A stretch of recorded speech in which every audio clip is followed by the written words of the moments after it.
एक एनजीओ के ऊपर 1 लाख रुपए का जुर्माना लगाया गया सुप्रीम कोर्ट के द्वारा, क्योंकि इस एनजीओ ने एक पीआईएल लगाई थी जिसमें यह बोला था कि माइनॉरिटीज के सभी स्कूलों में राइट टू एजुकेशन एक्ट लागू होना चाहिए। मैं ऑनरेबल सुप्रीम कोर्ट से विद ड्यू रेस्पेक्ट ये पूछना चाहता हूं कि माइनॉरिटीज एक्चुअल में भारत में है कौन, ये कहां लिखा हुआ है, उसकी डेफिनेशन क्या है। माइनॉरिटी कमीशन एक्ट में डिफाइन नहीं है, माइनॉरिटी एजुकेशन एक्ट में भी डिफाइन नहीं है, भारत के संविधान तक में माइनॉरिटी की कोई डेफिनेशन नहीं दी हुई है। आज तक कोई कमीशन या कोई कमेटी नहीं बनाई गई जो ये डिक्लेयर कर सके कि भारत में माइनॉरिटी एक्चुअल में किसको माना जाना चाहिए। अब जो 1%, 2%, 3-4% पॉपुलेशन है वो माइनॉरिटी है, या 25% से ज्यादा जो पहुंच चुके हैं वो भी माइनॉरिटी है। कोई प्रॉपर डेफिनेशन ना होने के बाद भी माइनॉरिटी कमीशन चल रहा है, माइनॉरिटी अफेयर्स मिनिस्ट्री भी है, माइनॉरिटी को बहुत बड़े बड़े फायदे दिए जा रहे हैं। माइनॉरिटी के नाम पर स्कूल, कॉलेज, यहाँ तक की यूनिवर्सिटी तक है।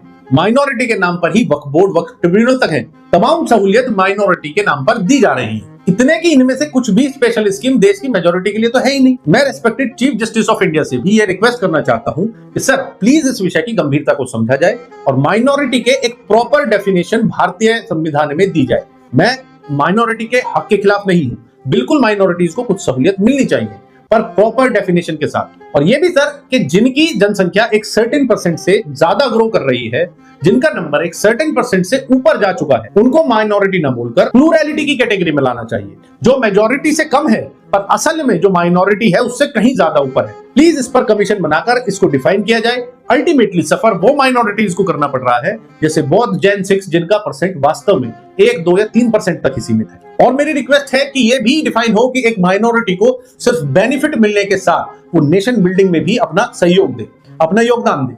जब वो देश में बेनिफिट लेने के हकदार हैं तो वो देश को वापस अपना योगदान देने के भी हकदार हैं। जब हर तरह की सुविधा ऑलरेडी माइनॉरिटीज को मिल रही है तो उन पर यह दायित्व डाला जाना चाहिए कि वो राष्ट्र के निर्माण में भी एक सर्टेन परसेंट का सहयोग करें, ना कि सिर्फ मुफ्त में बेनिफिट्स लेते रहें। सुप्रीम कोर्ट ने 2002 में एक केस के चलते ये बोला था कि माइनॉरिटी को स्टेट लेवल पर माना जाएगा, ना कि नेशनल लेवल पर, और वो उनकी संख्या के आधार पर माना जाएगा।